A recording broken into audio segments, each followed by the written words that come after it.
From home मजे से कर रहा था मैं कोड अपने खेतों में। अब खेतों में मौज लेके कोड करना तो तुम कॉपी नहीं कर सकते, लेकिन तुम अपने इंटरव्यूज में एरेज और ऑब्जेक्ट्स को जरूर कॉपी कर सकते हो। आओ बताते हैं कैसे, सीख ले, आजा। सो लेट्स से हमारे पास एक एरे है और एक ऑब्जेक्ट है। तो मान लो हमें ARR1 का एक कॉपी बनानी है। तो हमने ARR2 इक्वल टू ARR1 करा।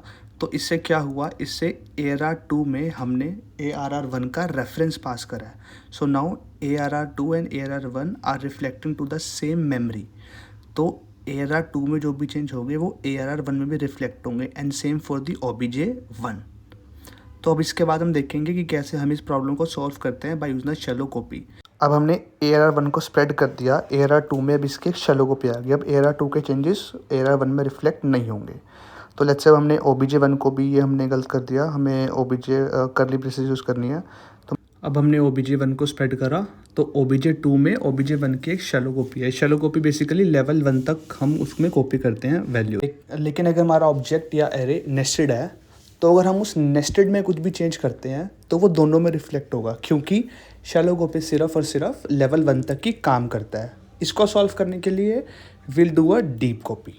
अब ये जो OBJ2 है, अब ये OBJ1 की डीप कॉपी है। अब अगर हम OBJ2 में कुछ भी चेंज करेंगे, किसी भी लेवल पे चेंज करेंगे, तो वो OBJ1 में रिफ्लेक्ट नहीं होगा। अब OBJ1 और OBJ2 एक दूसरे के इंडिपेंडेंट है। अब अगर हमने OBJ2 के, लेट्स से हमने OBJ2 एड्रेस डॉट स्टेट को हमने पंजाब कर दिया, जो कि पहले हरियाणा था। तो अब OBJ2 में अब देखो कि एड्रेस, हमारे एड्रेस में स्टेट हमारी पंजाब है और OBJ1 में हमारी स्टेट इस करंट हरियाणा।